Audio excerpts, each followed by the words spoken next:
Let's all rise for the jury, please.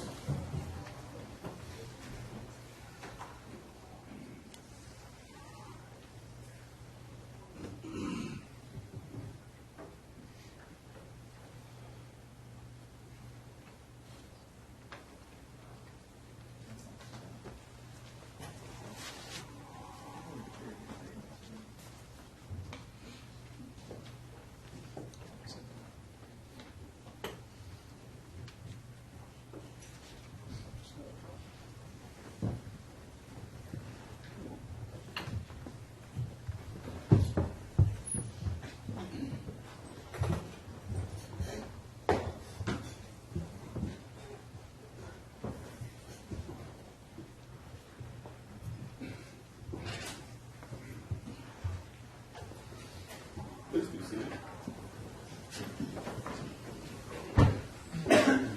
Resume the examination, please. Leanna, when we left off, we were talking about the point in time when you had been transported back over to Cobb Police Headquarters, and we talked a little bit about you being in the a waiting area or in a lobby area. It's in more of an office area. Kind of an office area. And I know you've expressed that it starts to become sort of hazy and confusing at that point. But to the best of your recollection, just tell us what you remember about who you interacted with and kind of what the dynamic was, what was going on at that point in time. I know that while I was sitting in the chair in the kind of office area, there were several people that would walk by me. I was pretty much, I've said this before, it didn't feel real to me. It didn't feel like it was happening. I felt like I was in a dream. And so during that time, I kept going back and forth between praying, please God, don't let this be true. Just let me wake up. Just don't let this be true. This isn't happening. This can't be happening. And I knew at some point I was going to get to see Ross. And I knew I needed to be strong for him. I knew that he was never going to forgive himself. I knew that this was something that wasn't done purposefully. Objection, Judge. Commenting on intent. Sustained. You can continue on sort of about what was going on and who you encountered. Sitting in a chair, a gentleman walked past me. I can remember him offering me a trash can. I think he thought that I was feeling sick, maybe by some of my body language, maybe. I remember that. I stopped, somebody and asked if I could go to the restroom. And they allowed me to go to the restroom. I stopped someone and I asked, I was like, I was trying to understand, and I asked, I said, where is my son? Where is my son? Object to hearsay at this point, Judge, about what she's saying. It's an out-of-court statement. She is on direct. Also, what anybody else would say to her is also hearsay at this point. Did you know where your son was at the time? No. Did you try to find out? Yes. And who were you trying to find out from? The first person I asked, he didn't have an answer for me. I think it was God speaks to the detective. While you were sitting out there in that sort of waiting area, were you ever able to get any explanation about where your son was? Can you repeat that? Sure. While you were sitting out in the waiting area or in the office that you described, were you ever able to get any information or answer about where your son was? Not at that point, no. Okay. Have you got any idea how long you were in that office or sort of waiting area before you had a chance to talk to the detective? I have no idea. All right. And did any of the detectives come and check on you? They would come and say, it's going to be a few minutes. They moved me into a room. Okay. And said they're going to come talk to you. And then left me in the room by myself. All right. During that time period, did they ever put handcuffs on you? No. All right. Did they ever tell you you were under arrest? No. Were you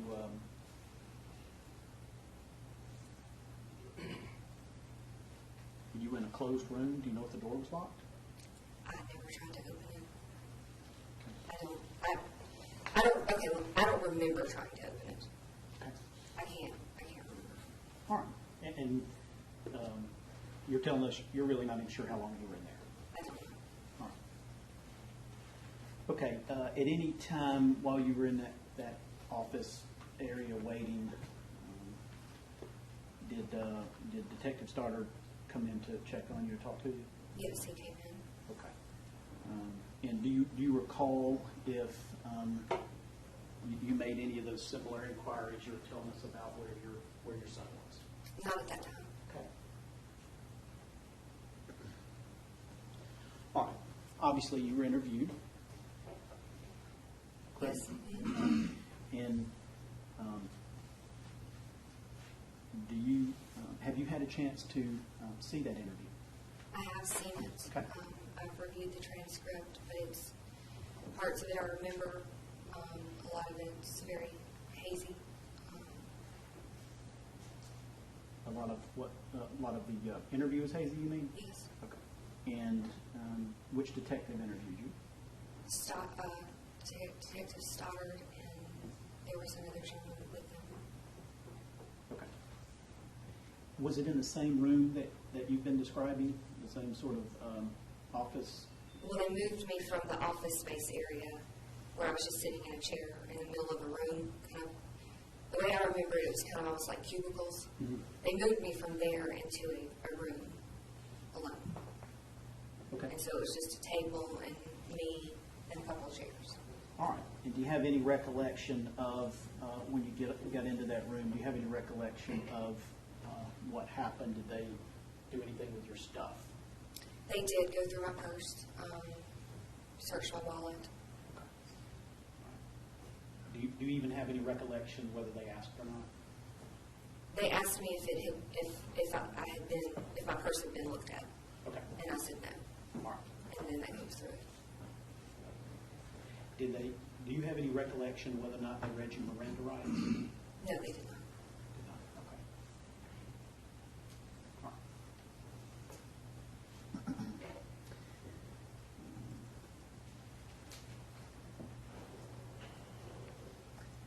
You've described sort of the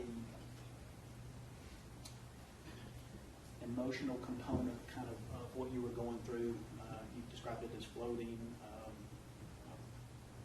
dream, not sure it was real or whatnot.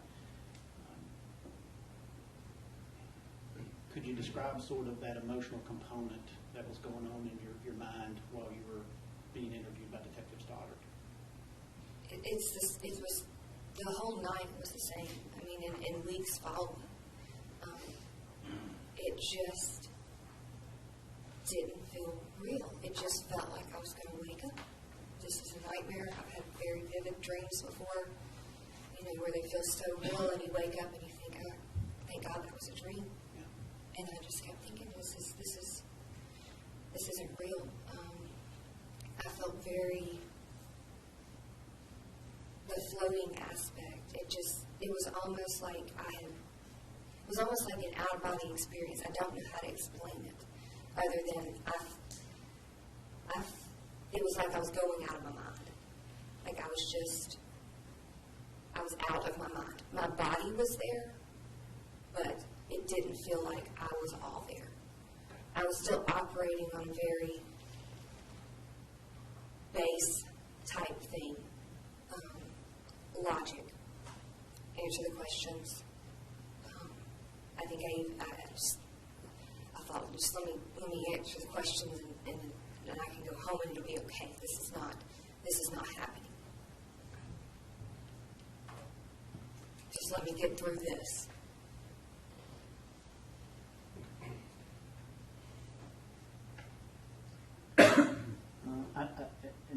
you don't need to tell us any words that you said or any statements that you made. But did you have an opportunity to give your opinion to the police about what you thought could have happened? I did. And did you tell that to Detective Stoddard? I did.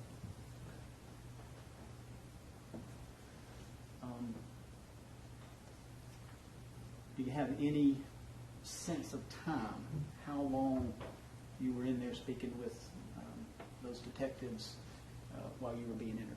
I really don't. Do you have any recollection that you were left alone for some period of time after they interviewed you? I remember it, but I remember it because I reviewed the interview. All right. Did you had mentioned a couple of times that you had made a request to see your husband, or at least you asked where your husband was? Yes. They let you see your husband? I'm sorry?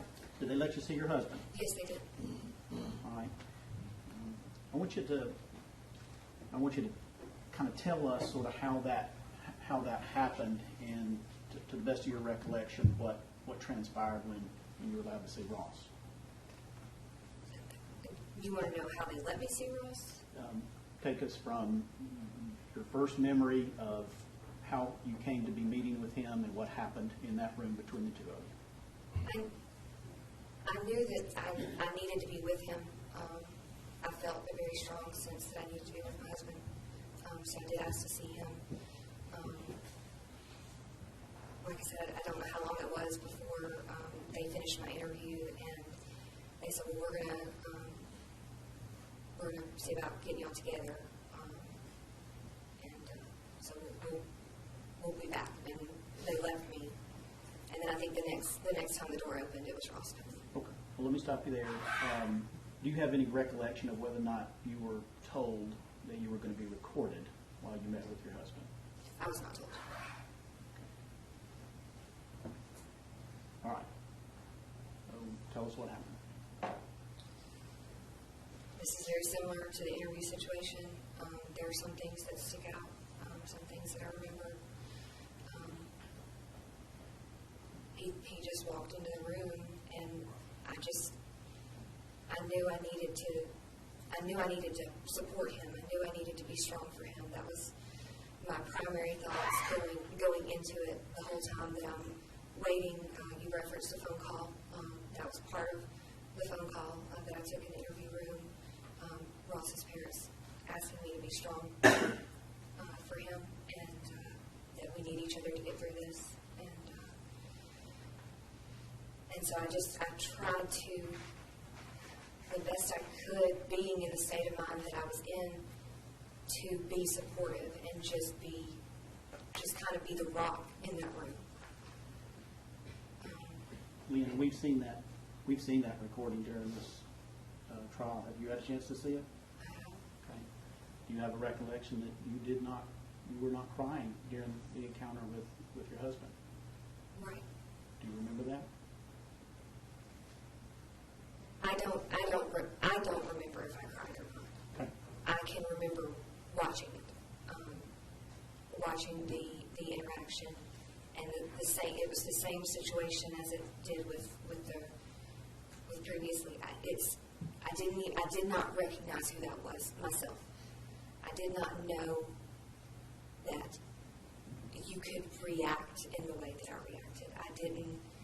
It was like somebody else took over my body for me while I was outside of my mind trying to make sense of what was happening. It was like somebody else took over and just got me through each step of the way. I didn't recognize myself. I didn't recognize my voice, my mannerisms. Everything was foreign when I went back and watched that. Well, we can see Leanna on the outside. Do you have any recollection of what was going on with Leanna on the inside during that encounter with your husband? It was the same, just going back and forth between this isn't happening, this can't be real, this isn't right, this is just be strong. I mean, it was a range of things just all flooding me at one time. Leanna, we saw during the showing of that video, sort of your husband's emotions and what happened when he saw you know, came together in that room. I want you to tell the jury about that. I want them to hear from you what you observed face to face, chest to chest with your husband.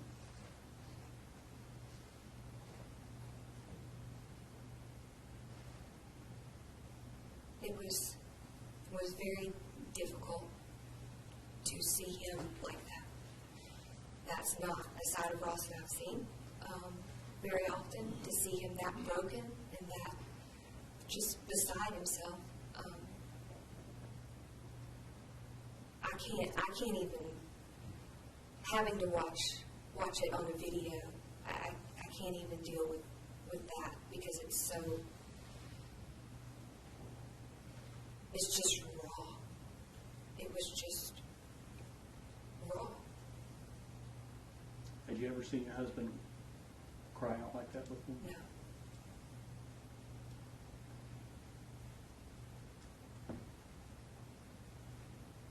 We weren't in that room. You were. Okay. Did he have tears streaming down his face? Was he crying? He was crying enough that he asked me for a tissue. His shirt, I remember his shirt being wet. I remember him saying, I didn't have a tissue, so he said, I'll just wipe it on my shirt.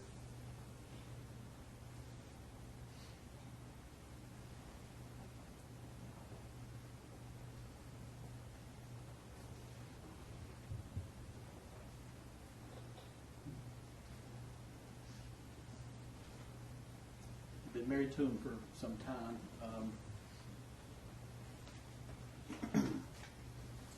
Is that the first and only time you've seen him react like that? That much, absolutely.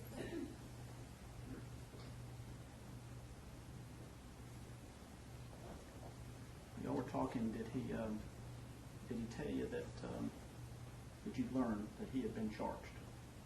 Yes. And again, we've seen the recording already, and among the many things that were said during that recording, do you recall, as y'all were sitting face to face, you saying something or make an inquiry to the effect of, did you say too much? I did. Okay. Do you have any recollection of saying that? I do. It's one of the things that stands out more. There's, like I said, there's some things that stand out. There's some things that don't.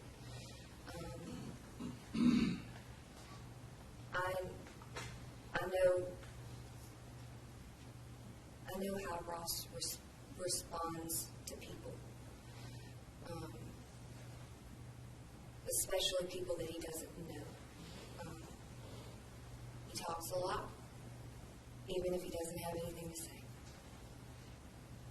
And I couldn't understand what was happening.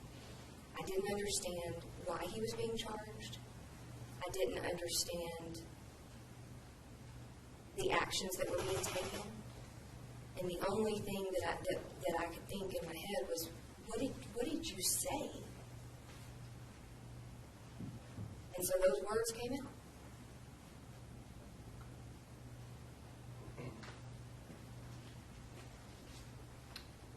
I'm not going to go into a lot of that conversation because obviously the jury has seen it, but I want to ask you about one other thing that I made a note of at the end of the, kind of toward the end of the conversation.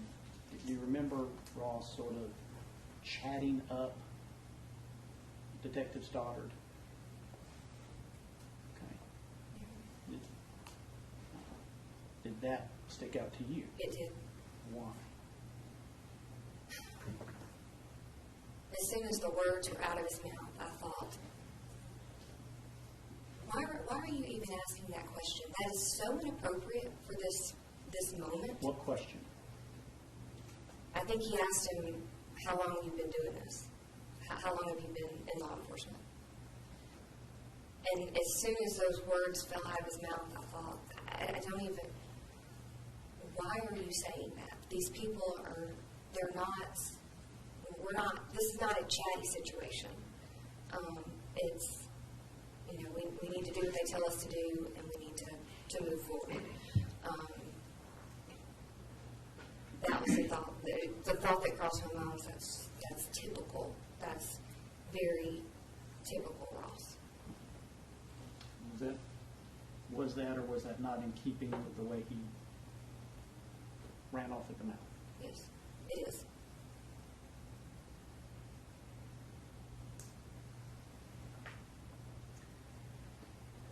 I want to talk about one thing that came up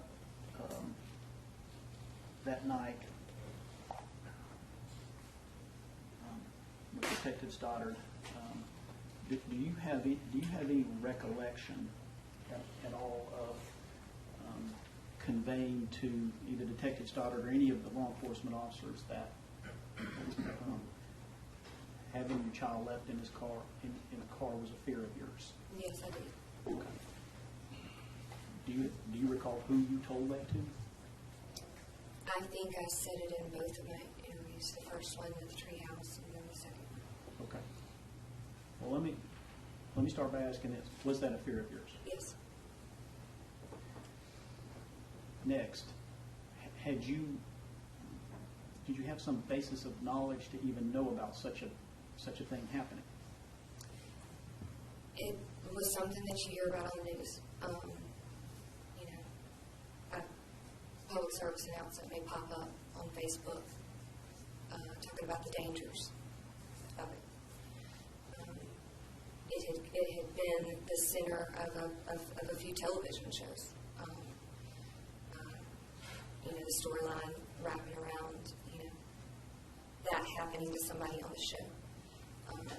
These were either while I was pregnant with Cooper or before. And it was fear. I didn't.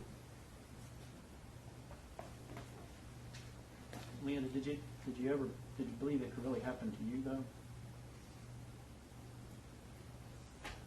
No. I mean, I didn't. It wasn't like, it was one of those irrational fears. Everybody has most people have some kind of irrational fears for no reason. Fear of heights, fear of water. I didn't have a reason to fear this. Nothing had ever happened to make me fear this.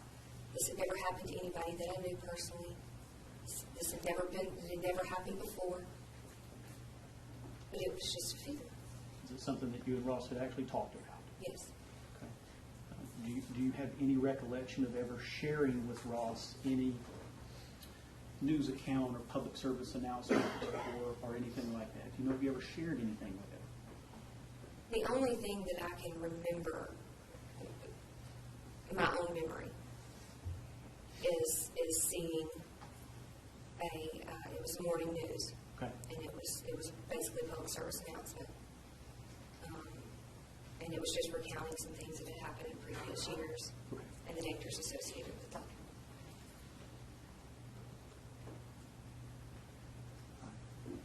If there were information that perhaps you had shared things within articles with him in the past, in previous years, is that possible and you just don't remember it? It's possible.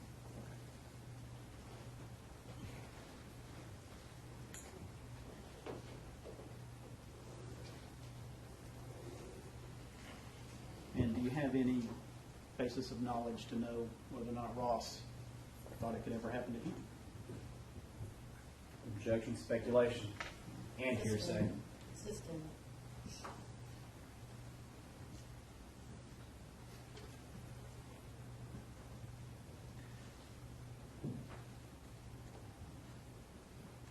How long did they keep you at the police station that night, Leanna? I really don't know. I mean, can ballpark it for you. I may have gotten home at 9 that night. I really don't know. Do you even know how you got home? One of the daycare teachers that was in the lobby stayed until I was let go, and she drove me home. What did you do when you got home? I didn't want to go in my home. It was like I knew that if I went through the door, that it would be real. And I didn't want it to be real. So I sat down on the sidewalk outside and just sat there, and I said, I don't want to go inside. And we finally went inside, and I walked back through the living room and through the kitchen, through the hallway, and back to Cooper's room, and I just got in his bed and I just cried. I finally was able to cry.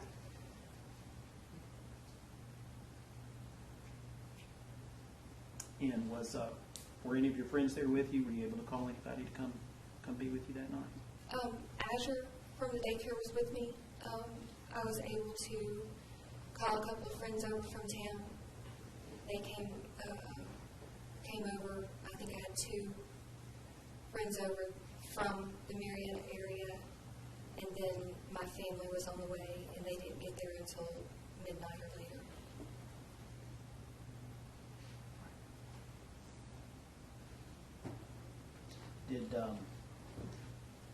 Were you notified by Cobb Police that you were a suspect? No. You subsequently learned that you were a suspect. Yes. Was your computer seized? Yes. Tell these folks if there was anything precious to you on that computer. All of my pictures on my mobile, all the videos, everything that I had. There were a few pictures still on my phone, but most of them had been dumped onto the computer.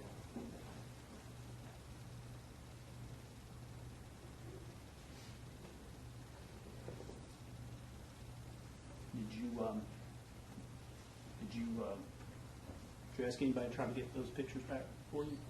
I did. Who'd you ask? Asked you.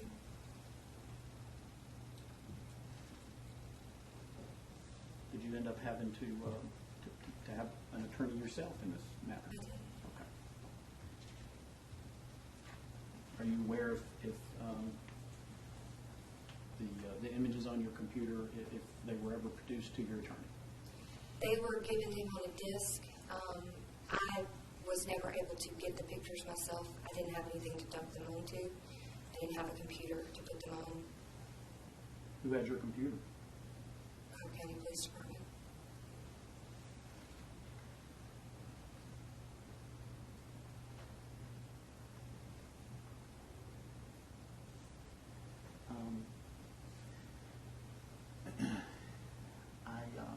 I want to go over real quickly,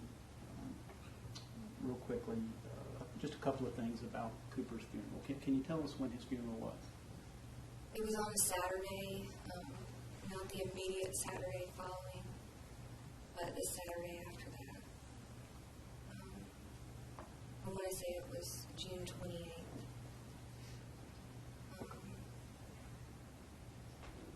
I had lots of friends and family helping me.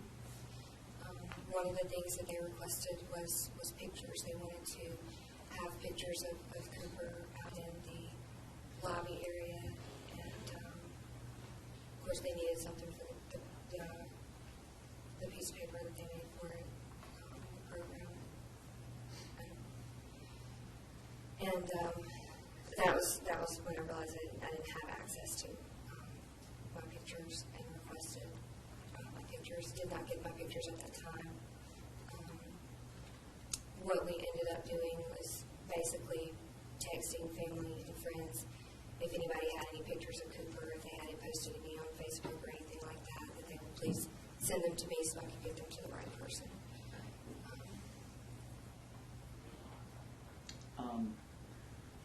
Because you were apparently a suspect at the time, I want to ask you about some statements that you made that became public, and the funeral was public, wasn't it?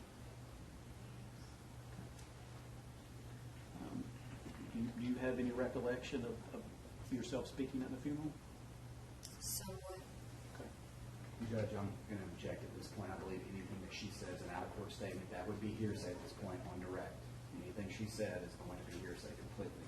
They're her statements, and she's here to be cross-examined on her statements.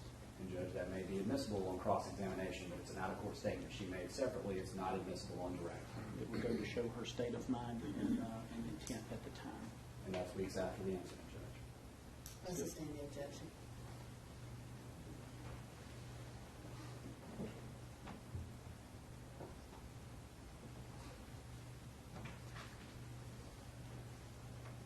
Did Ross, was he allowed to Objection, relevance, may we approach?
Let's talk about the search warrant that was executed on your, at your home on June the 30th. Do you remember that? I do. Okay. Tell us about that. Who was at your home? So if it was June the 30th, that would have been after the funeral. At that time, things had started coming out in the media. A lot of things were being said about me, some of which were completely false or taken out of context. And we were, family and friends were, texting us and calling us and asking us about what's going on. People are saying this. Media was coming to the door, knocking on the door. In one situation, almost walking right in. And they would set up their cameras right outside my door and just point them in the direction to see me coming and going. We had a lot of people knock on the door at that point. At that time, it was at night, and we did have somebody knock on the door. My mom went to the door, and it was just me and my mother there. And somebody knocked on the door. She looked through the peephole, and she saw a lanyard around their neck and assumed that they were media. So we decided not to open the door at that time. We did look outside, and we saw a police car outside, a marked police car. And at that time, we heard them kind of start knocking on neighbors' doors, wanting to know where we were. And at that time, I opened the door. And I said, "I'm sorry, we thought that you were with the media. Can I help you?" And he said, we're here to search your home. And my just immediate response was, "Well, that's already been done." And his response to me was basically, "Well, we have a warrant, so we're coming in anyway." And I wasn't trying to keep him from coming in. I didn't understand if it had been searched before, how it would need to be searched again. And I said, "Well, that's fine. Come on in." How did they treat you? Objection, relevance. Sustain. What did they do? They came in the door, handed me the search warrant so that I could see what they were looking for. They they had us sit down on the couch, basically told us not to move, that we weren't allowed to follow them around or anything like that. I had a friend that was on her way to my home, and she had gotten there right after they arrived. And I told whoever was there, I said, I have a friend that's just got here, or she's going to be here in a few minutes. And he said, well, she's not coming in. If she comes in, then we'll have to call more police. So she stayed out in her car and waited.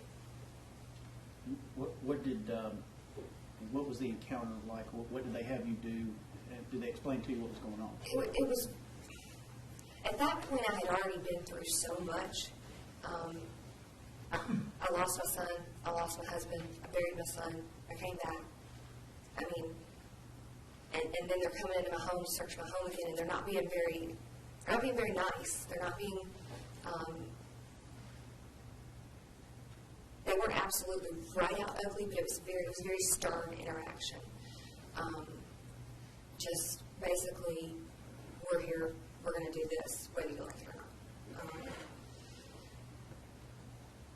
It was scary. It was not anything I've ever experienced before. I've never had any experience with law enforcement other than getting a speeding ticket or something of that nature. I mean, I've never had my car searched, never had my home searched. This was all very, very scary to me. And it was just you and your mom? It's me and my mother. And how many officers came in? Objection to relevance, Judge. As far as how many officers showed up to do the search warrant. Did they tell you while they were there? They handed me the search warrant, and I believe that it actually stated the reasons why they were there. I think they said it out loud too, but I can't remember for sure.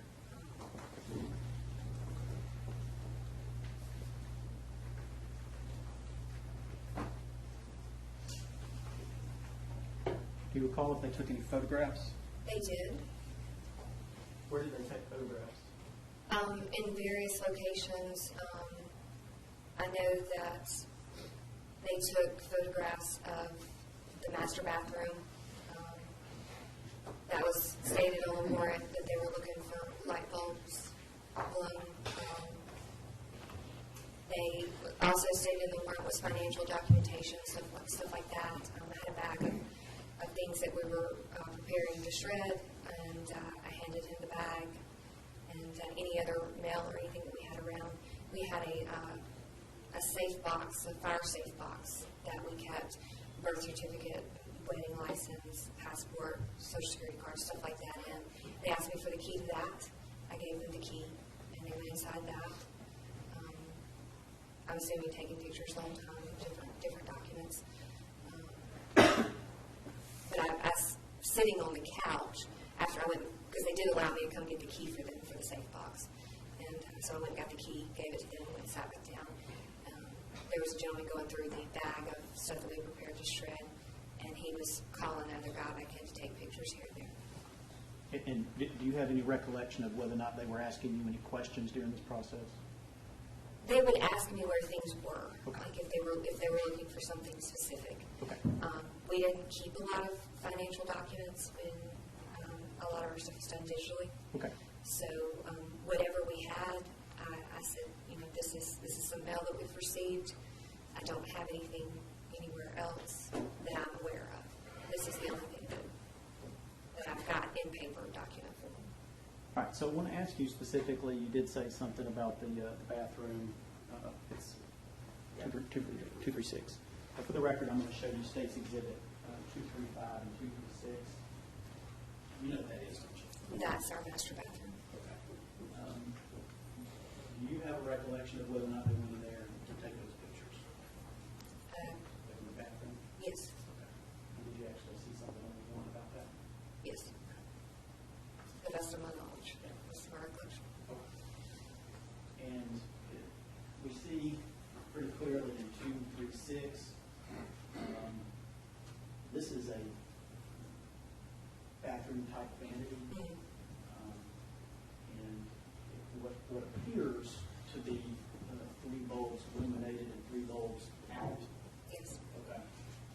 Is that your recollection of what the vanity lights looked like when they came in to execute that search warrant? There were bulbs out. I wouldn't have remembered unless you showed me that picture how many. Okay. That's 236.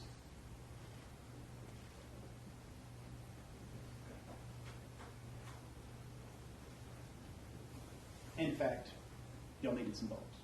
Yes, sir. Did you and Ross during the course of your marriage have an opportunity to take any vacations or trips? We did.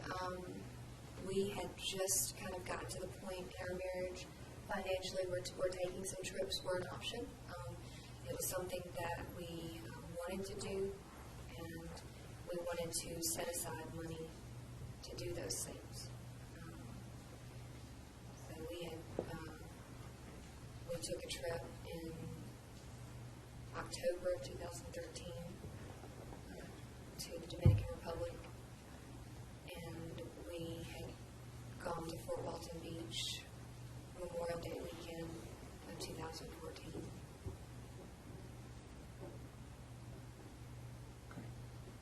And we would visit. We had a friend that we would visit from time to time in Mississippi. I don't know if you would consider that a vacation or not. I mean, to us it was. Right. We've heard some testimony during the course of the trial. Judge, I'm going to object at this point to the defense counsel telling her what the testimony said during this trial. Did you and Ross ever talk about going to a sandals resort? We did. When we were planning the vacation to the Dominican, it was part, the travel agent that sent us the options. I believe sandals was one of them, or either it just came up in conversation regarding, places that we could go. Okay. All right. Do you have any knowledge or recollection of whether or not you and Ross had engaged in starting to plan a family cruise with Ross's brother and sister-in-law? It was something that Ross really wanted to do. It was something that he really wanted to make happen. It had been discussed when we would get together with his family. He'd be like, okay, let's talk about this cruise. I really want to make this happen. What do we need to do to get this going? He wanted to have family vacations with his family as well, not just the three of us, but his family as well.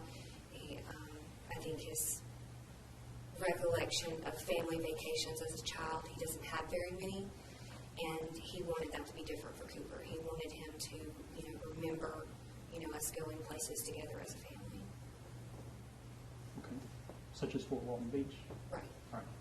And the cruise in particular, you said this was something that Ross really wanted. Do you have any recollection of whether this was something that y'all had discussed with your brother and sister-in-law? We did. Like if we were visiting them, it might have been something that he would have brought up. And a cruise, I think, was something that they have a family of 6, 2 adults and 4 kids. And just so the jury will know, let's tell them who it is we're talking about. Who is Ross's brother? Michael Bajans. And Michael's wife is? Amy Bajans. And they have? They have 4 kids. All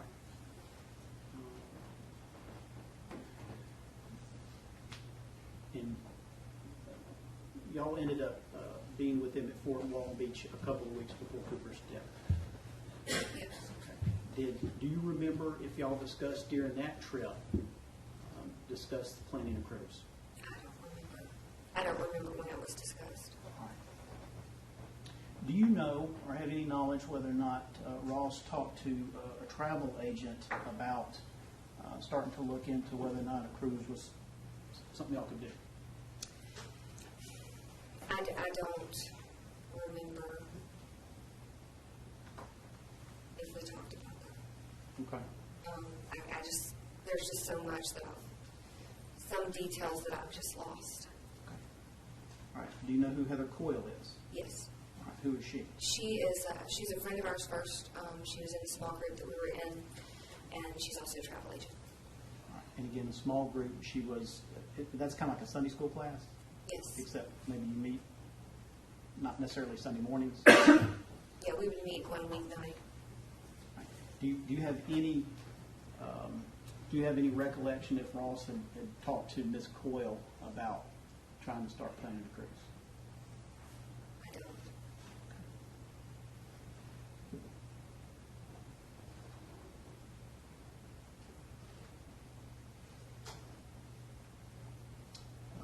Who was the primary one in your relationship that was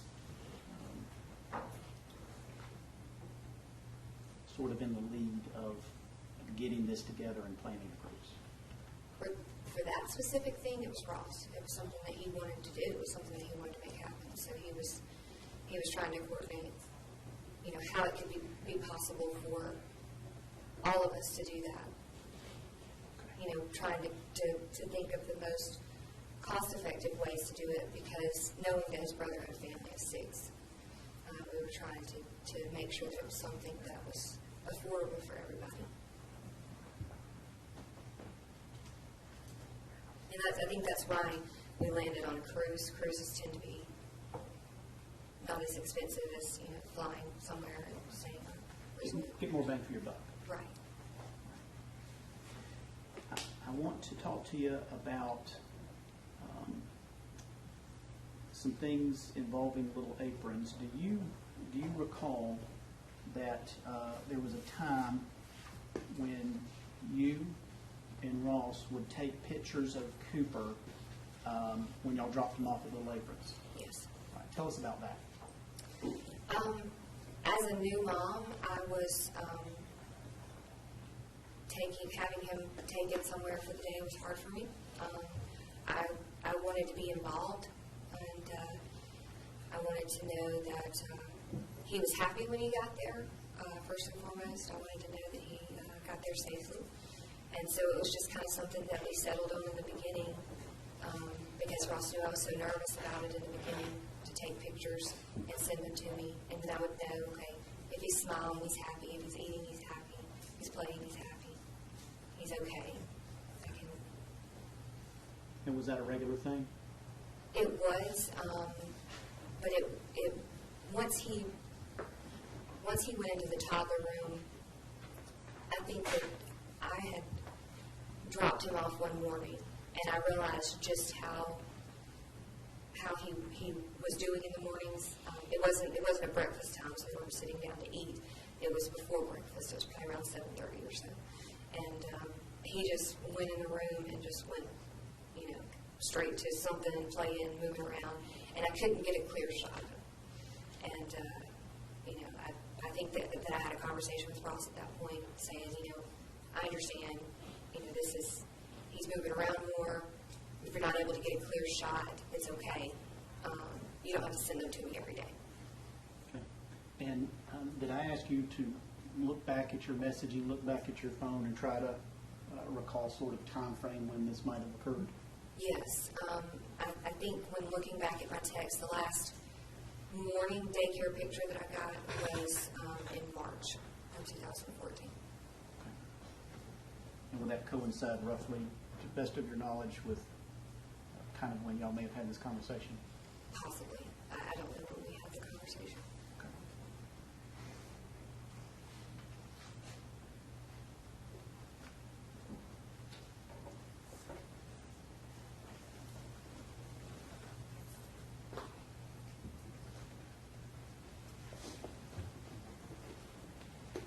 I'm going to show you what's been admitted into evidence since Defendant's Exhibit 70.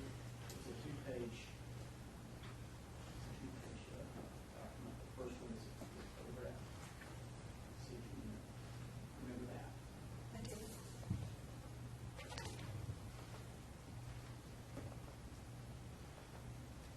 He sent it to me, I think it was the week before everything happened. He went to see Cooper at lunchtime, and it was around the time that they would be put down for a nap. They would eat lunch, and they would have their naps. And I think that the text said something along the lines of, Mommy, Daddy helped me go to sleep, helped me get to sleep. I just noticed in this picture, you can see on the front spot. I'm sorry.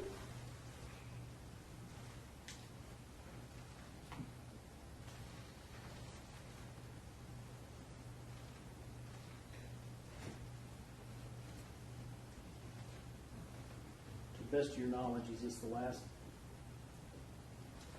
text that Ross ever sent to you of Cooper at Little Lakes?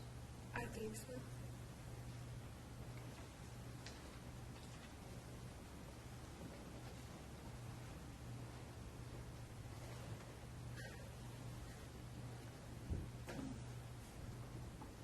Leanna, I've talked to you on a couple occasions about whether or not Cooper was the kind of little boy that was wired to fall asleep easy or difficult to get down. So we've had some conversations about that. Do you remember that? Yes. All right. I want to talk to you first of all about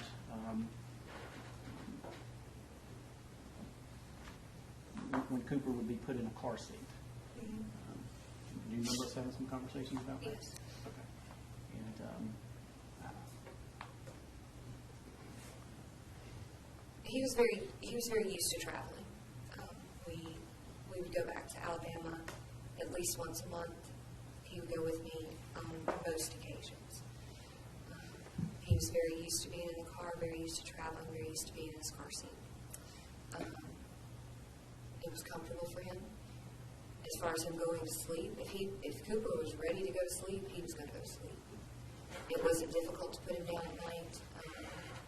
He was very much okay with, laying, we would put him in his bed and he'd just lay down and fall asleep. Not every single night, but most nights. But because I think he was so used to traveling that his car seat, he could fall asleep in it as well. On the way home from daycare, on the way home from church, it wouldn't be unusual to get home, just to say, for example, church, to get home and he'd still be asleep. Because I can remember thinking, I want to make it home before he falls asleep so I can put him down for his nap in his bed. But he would rarely make it home. what about mealtime after he'd had food in his belly? He would start falling asleep. And in fact, one of the first few times that it happened, I can remember texting one of the daycare teachers and saying, "Is this normal? Does he do this at daycare? Because he's basically falling asleep with grilled cheese in his mouth." And she said, "Oh yeah, he does that. He's passing out by the time lunchtime's over with."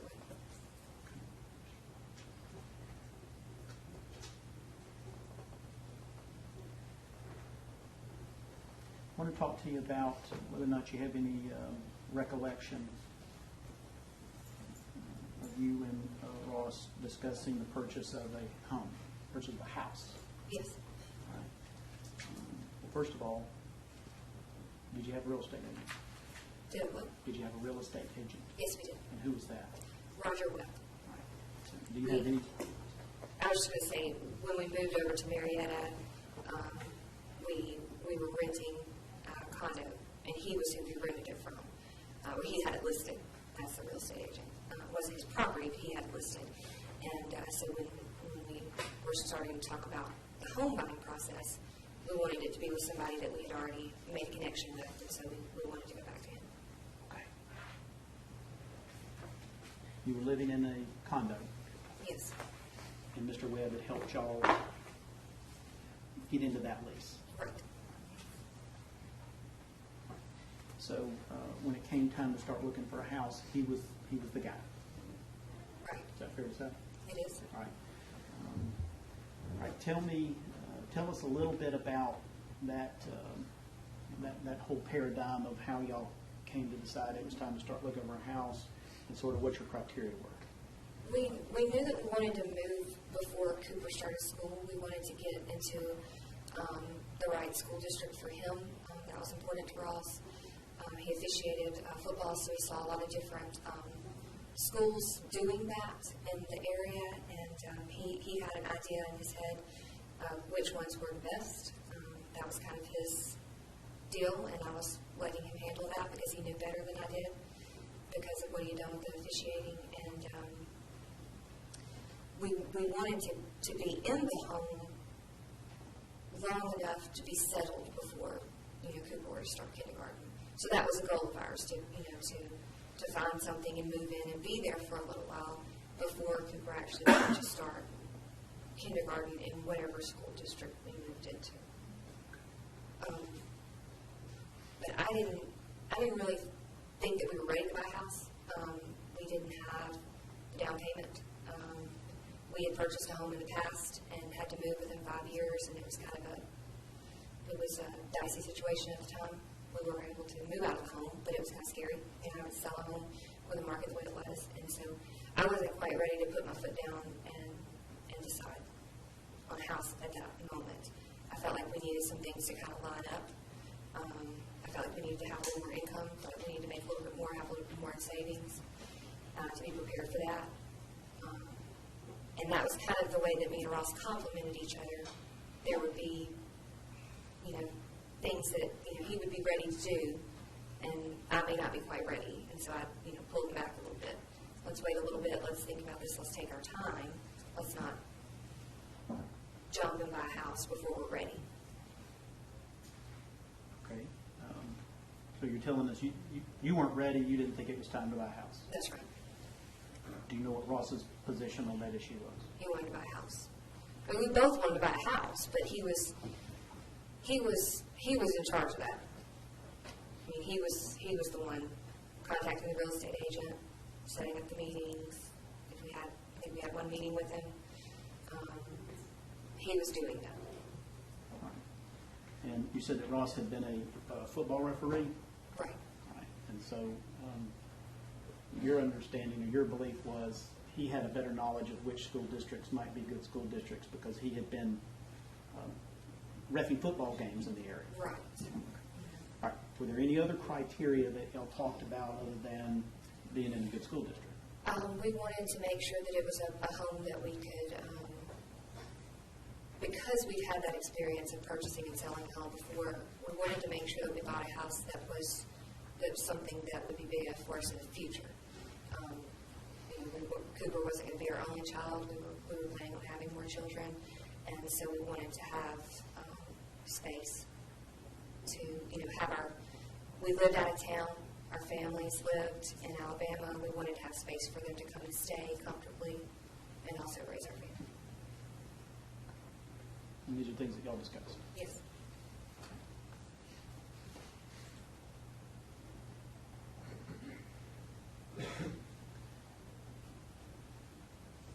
You talked to us just a little bit about your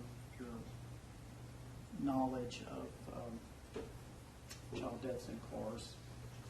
And you referred to it as an irrational fear. So what I want to ask you is, did you ever do any research into that subject? I did. Did you ever tell police that you had done research into child deaths in cars? I did not.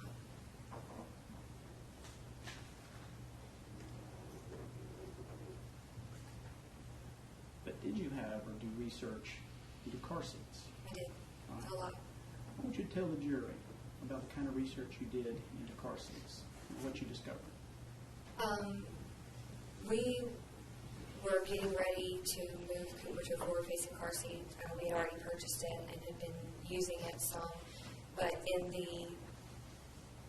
I did research throughout his life about seat belts and safety and where the straps need to be, how tight they need to be. Let me stop you. I'm sorry. Let's start back then. The first car seat you had. Do you remember which one that was? It was the Key-Fit 30. And really, when we left the hospital with Cooper, we had a nurse that stopped us on the way out and said the straps are not tight enough. You need to make them tighter because if you don't, then it can be dangerous. If there's a car accident. And so she showed us how to do that. And so because that happened, we're new parents. We're thinking, okay, we need to know more about this. We both did research into that car seat and where the straps needed to be, how tight they needed to be, where the chest clip needed to be, the safest place for it to be for if there were an accident. And so it started with that car seat. And we were very comfortable with that car seat. And when it came time to buy a new one, because we knew that he was going to need another seat very soon, I was the one doing the research on that. I watched video after video of car seat reviews and why this one is good. And the one that we ended up getting was one that could be seated rear facing and forward facing. And it was something that they could grow into. I want to say you could have used it on up, 4 or 5 years old. It was a very intentional purchase. It was. All right. Just so there's no confusion, what you were just talking to us about, the last one you said you did research on, that's not the Key Fit 30. No. Right. That's actually a forward-facing car seat. It is. Okay. All right. And we'll I may get into that within a few minutes, but I want to talk to you specifically about the Key Fit 30. And am I saying that correctly? Is that the name of it? It's the model, I think. Okay. Kiko's the brand. Kiko. Okay. What was your understanding of how long he was supposed to stay in a rear-facing car seat? His pediatrician, that was one of the questions that he always asked when we went to the doctor. Is he still rear-facing? It's recommended that you keep all children rear-facing until they're 2 years of age. Okay. And Cooper would have been 2 in August of 2014. I knew that Cooper was well within the weight limit of the Key Fit 30. He fit in the seat. He was not uncomfortable. There was no problems with it. He had not outgrown the seat. I mean, I'd even had friends make comments to me. I can't believe that he's still small enough to fit in that car seat because of his age. All right. Well, let's explore that just a little bit.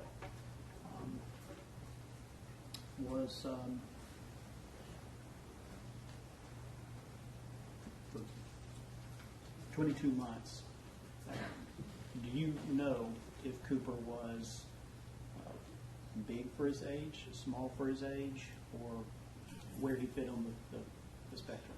He was small. He was always small.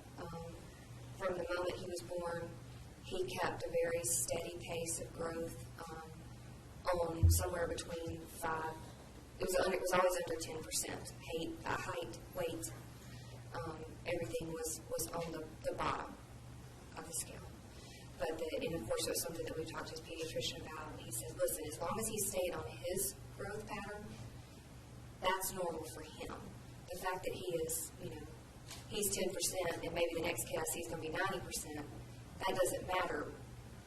What we're going to be looking at is if he just stops growing, like if he doesn't continue on his steady pace, and it was just very steady, and he stayed on his own little line, somewhere between 5 and 10%, wherever it was.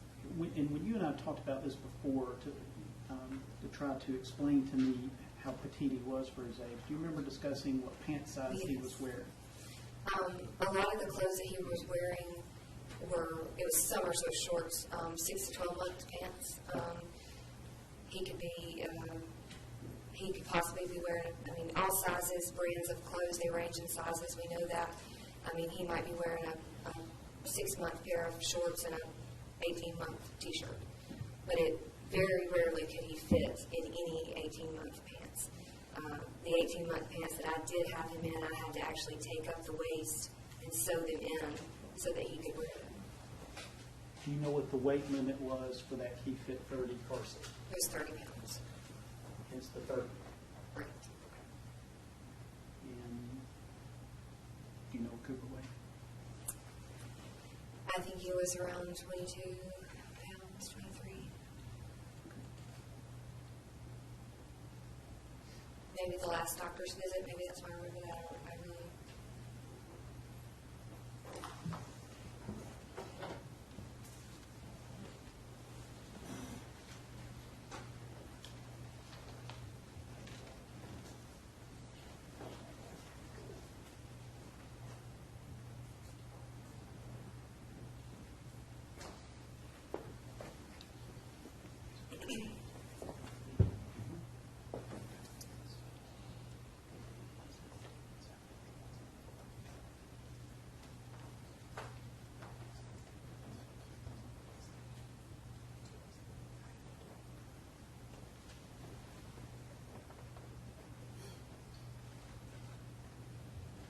I'm going to show you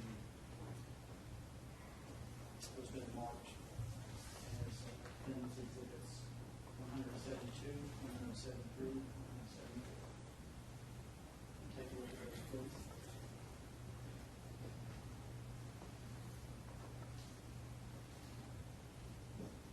Leanna, do you know what you're looking at?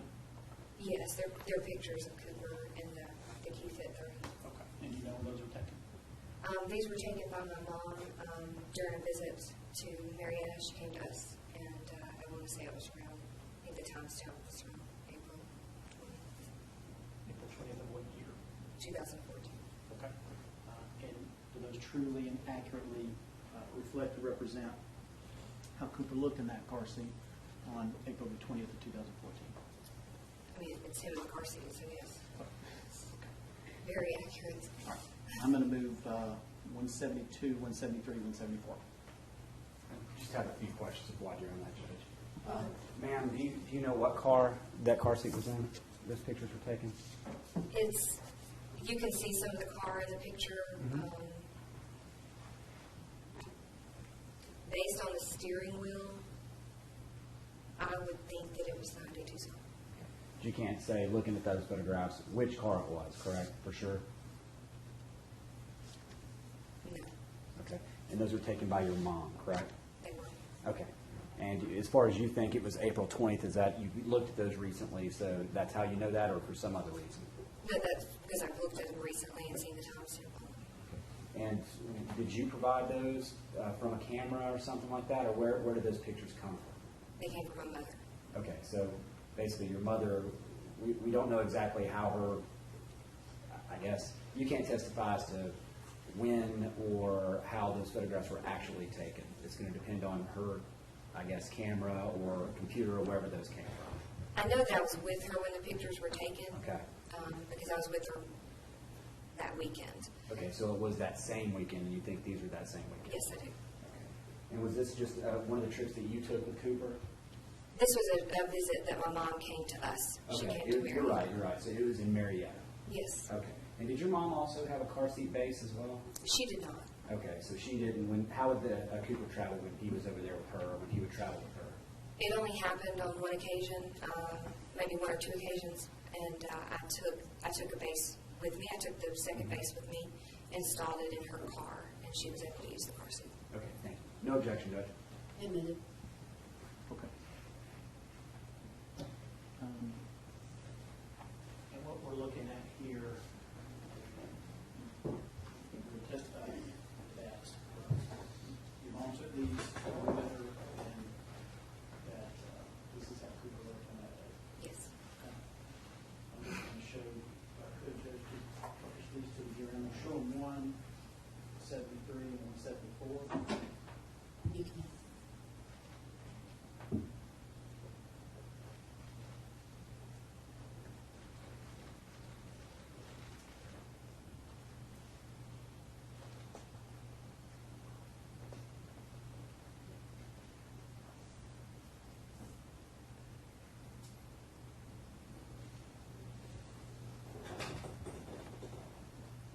Leanna, did your son hit some enormous growth spurt after April the 20th of 2014?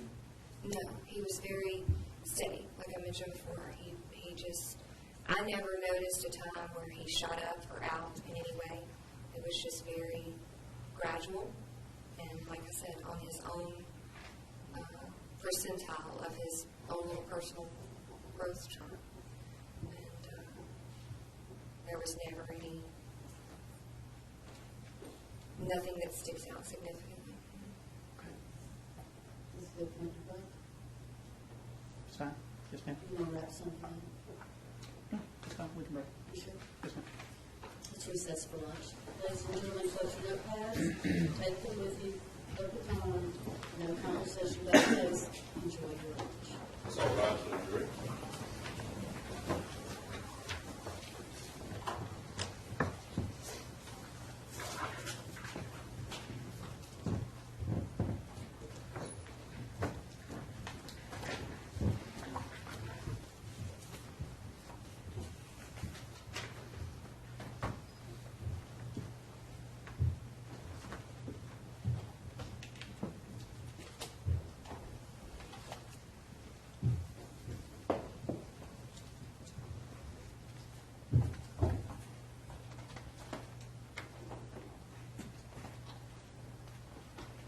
Let's break to one. Everyone have a good lunch. Thank you. Thank you. You can step down.